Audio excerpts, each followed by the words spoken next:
Hey guys, this is Sunil Koul. Welcome to my channel.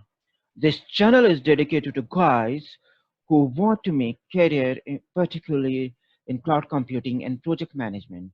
So this is for IT people.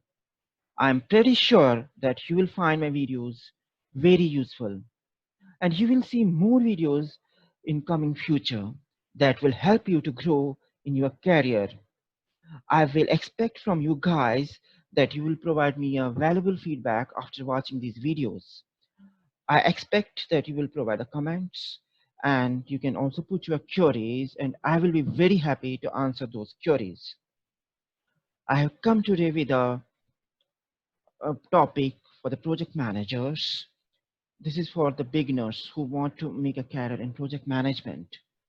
I will appreciate that you should go through the each topic which is covered in video because it will lay the foundation for your project management career. So today I'm going to cover the part 1 of it and the part 2 will follow after a few days which I will be releasing very soon. Please do subscribe, like, share and comment. So let us start guys with the project management for beginners part 1. So in project management, project manager comes across risks, control, teamwork, cost, communication, problem solving, goals, planning, all these things which a project manager deals with when he is dealing with the various projects. So before starting, let me introduce myself. As already communicated, my name is Sunil Koul. I started career in IT from 2006. I am PMP certified. I have done various certifications like CCNP, MCSC, ITL certified. I have worked with bigger brands like IBM, AT&T, SCL and Convergys. So I have been training the working professionals across the globe by being a part of Coining Solutions, which is a big training company. Please note down my Facebook page address and the YouTube channel. I appreciate you that you will go to the videos and subscribe, like and share. That will be beneficial for other people also. You can share it with them also with your friends. So let's start now. So agenda for my part 1 series is, first of all, I will be covering what is a project, project versus operations, project constraints, factors defining success of a project, what is a project management, and relationship between portfolios, programs, and projects. So the first topic is what is a project. So as I told you, the project is something because you are going to manage the project. So you should know what a project is first, that a term. So project is a temporary thing which has a certain objective which you need to actually attain after doing this project.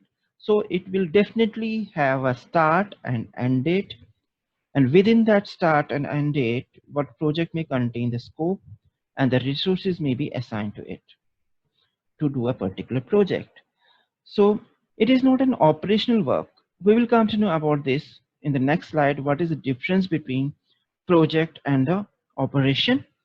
So the project basically is unique. It accomplishes the unique objective by doing some specific activities. Some specific set of activities are to be done by the resources so that the scope which is defined for a particular project is accomplished so that we can achieve a unique objective. So here we can say here where we have to lay the emphasis is that project is temporary, which has a start date and the end date. So a very important question which comes in interviews also maybe in a PMP examination, and you should be aware of this thing. What is the difference between project versus operations? As I already communicated to you in the previous slide, that project is a temporary endure. So it has a definite start and end date, and once the end date is um, reached, we have achieved our objective, we have accomplished our unique objective that is there in the project. But in operations, it's an ongoing routine. In the next slides, which are going to follow, I will give you the examples where there will be more clarity on this. What is the difference? What project is and what operations is? It's an ongoing routine which never comes to an end, basically. So, this is ongoing. Then there, whenever the project is in, there is a new scope created for you, which has a scope, the time limit, and the origin, the work which you have to achieve within that time limit. But in operations, it's basically a repeated work. Then third one is unique output. So whenever you do a project, whenever you try to accomplish a particular objective, you are actually providing a unique output. But in operations, it is a repetitive output. So project one is terminated once the objectives are met. But as I said, that operations is ongoing, so it is endless. We are every day doing the repetitive work, and trying to achieve the objectives. So it can be a repetition. So if we are doing something today, we'll be doing the same thing in the coming day as well. So this, as I told you, that in the next slides which are following it, I'm giving you some examples through which we'll have more clarity on it. So let's see, if we say projects, designing of a car. So if you are designing a car, it's basically you are getting a particular work, and it has certainly a start date and end date, and the objective is to design a car. Similarly, creating of software package. Again, software package is a unique objective which you want to achieve. Constructing a building. So building you want to achieve as an objective. So again, a project. And setting up a mobile phone factory. So this is again a project. But if you say operations, like manufacturing of phones daily, so on daily basis you are manufacturing a phone. Today you are manufacturing 50 phones, next day you are manufacturing the same phones. So it is a repetitive work. So managing the invoicing for a company, this is again a repetitive work you're doing on a daily basis. For performing a preventive maintenance on an equipment, so equipment and faulty or some maintenance to be done on monthly basis, weekly basis, so you're doing it. So it's an operation. Or updating a website with news and information on daily basis. So these are the operations. So I hope you have got some clarity now what is project and what is an operation. Coming to the next slide, project constraints. A very important thing whenever will be working as a project manager, you have to be revolving around these three terms, which are called triple constraints and also called iron triangle. If you see time, scope, cost, these are called triple constraints, and a project manager has to do the balance between the three, and if there is any change in one, it will have an impact on other two as well. So if you see, a triangle is there in the figure itself. If whenever we are getting a project, the scope is defined, the time limit is defined, and the budget and the cost is defined. Similarly, the quality, resources and risks are involved, although they are not in the triple constraints, but they are impacted by these three constraints there itself. So in the next slides, we'll be getting some idea of what scope is, what resources are, what time, what risk, and what cost and quality is. So here you need to just ensure that you need to know what a project constraints are, and what project manager should be ensure that throughout the project that this should be maintained and there should be a balance.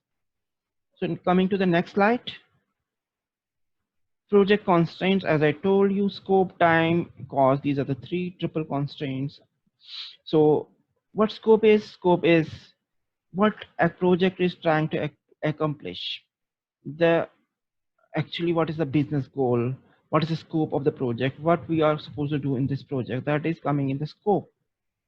Then time, how long this particular project will take to complete, and how much will be the cost for the particular project. So once these three things are defined, naturally, once we are delivering anything, quality comes into picture. So all the things, all the deliverables which we are going to deliver, there should be a quality maintained. So quality specifications should be there. Then naturally, it's obvious that we need man, material, equipment. So these are the resources which are required to accomplish a particular project or to achieve a particular objective. So risk, there may be risk also involved. There may be some potential risks. Naturally, once you are going through the project life cycle, a project manager deals with a lot of risks, and his job is to maintain all these things: scope, time, cost, quality, resource, and risk. So it is the project manager's job to balance all these constraints. I hope these particular things you need to make note of, and very important from the PMP perspective also, project manager perspective also. If you are going to work with the projects now, maybe later on, then these things will be there. So coming to this topic, factors defining success of a project. First of all, the smart people. Smart people naturally will define the success of a project. If the people are smart, like the project manager, the technical resources were aligned to this, and other resources who will be impacted by this project, they are smart and think beyond how we can achieve a particular target, a goal. This will definitely help in achieving a target and define the success of a project. Then smart planning is to be done by the project manager. Planning should be done in such a way that there should be no wastage of resources, and the project or the goal should be achieved with the timeline mentioned in the plan itself, within the cost and and the scope also. Project manager should be open with the communication with all the stakeholders, like technical resources, like the client, vendors. He should have an honest communication. He should give a valuable feedback to the client. He should be also helping the technical resources or the resources who are assigned to the project wherever they are stuck, and provide the gap, and actually gap to be reduced between the client and the technical resources is to be done by the project manager through open communication also. You should always appreciate the resources if they are doing good, and encourage them to do innovative things. So he should be a backbone basically for the project. So open communication is must for the success of a project. If there is no communication, then there will be a communication gap, and definitely that will be having a problem once the project, if the project fails. Careful risk management. So risks are to be identified by the project management manager in the beginning of the project. So all the high level risks should be communicated to all the stakeholders, like clients, technical resources, senior management. They should be aware, and there should be a proper mitigation plan. How these risks can be avoided or mitigated. This should be there, and the project should be closed with the lessons learned, what were the risks involved, what were the issues coming, and the lessons learned. That should be there. So these all factors are very helpful in defining the success of a project.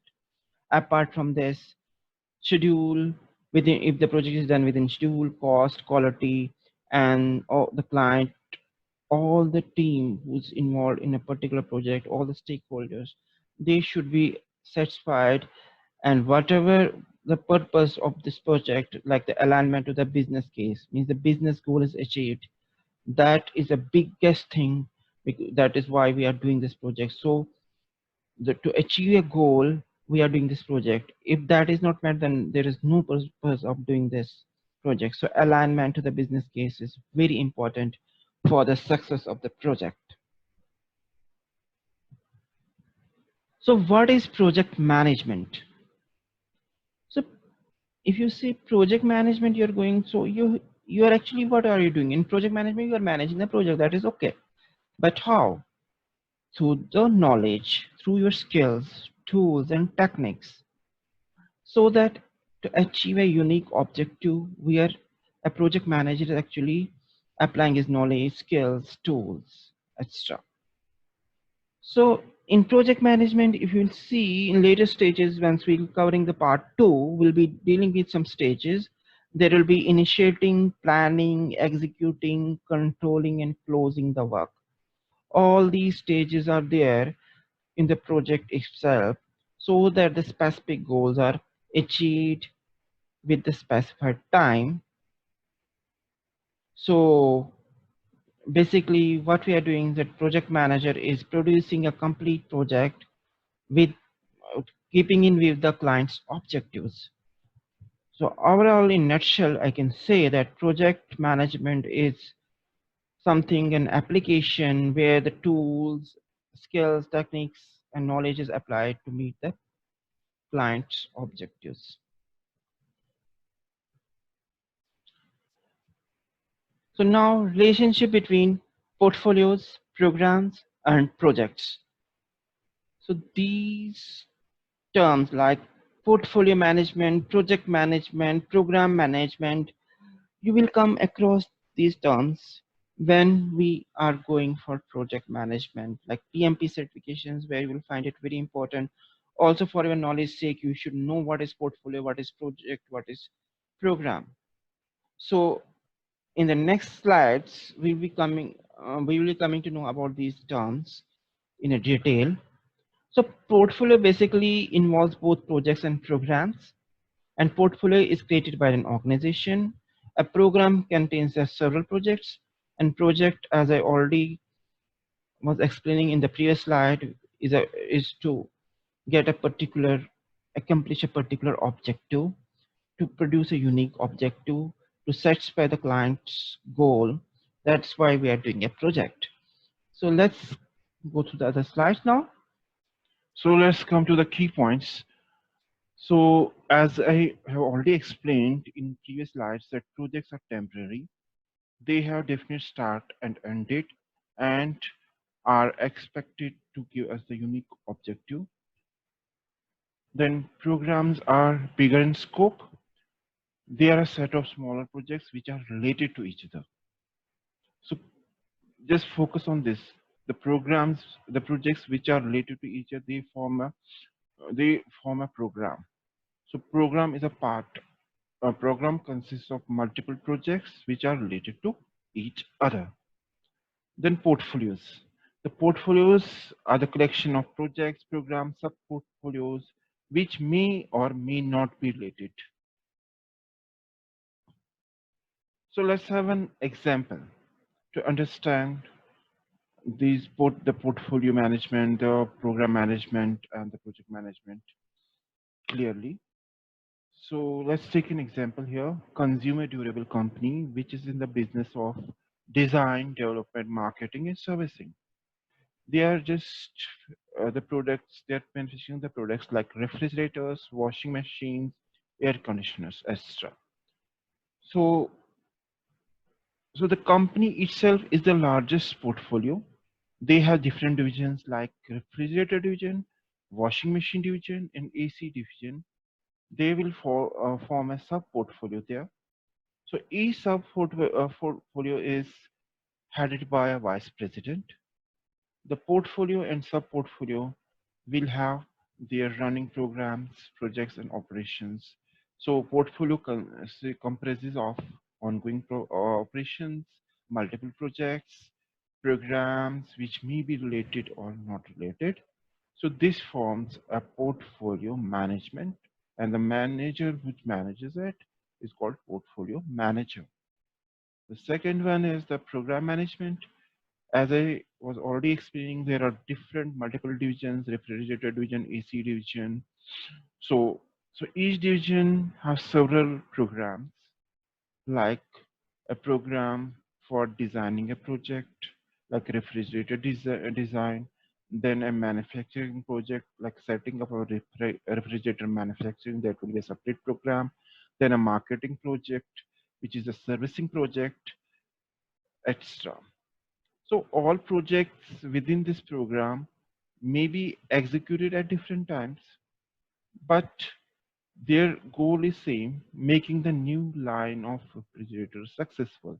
So a program is here, the making the new line of refrigerators successful. Under this program, there are multiple projects, which are designing project, manufacturing project, and a marketing project. Project management, already I have been explaining it. There may be a multiple projects running at a given point of time, and the project's objective is to produce a unique product. So maybe unique product or unique service, that is what is a project management. That is what we do. What for we do a project, they have to produce a particular unique output. So the projects may or may not be a part of program. It's not necessary that a project can be an independent project as well.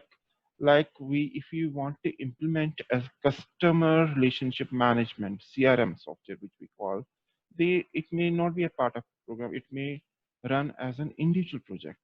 So that is a project management. So whatever I have explained here in this first part of the basics of project management, these terms you should grasp them, and there are books available. So which about which I will be discussing in the part two, that will guide you to the PMP level, where you will be getting more and more knowledge.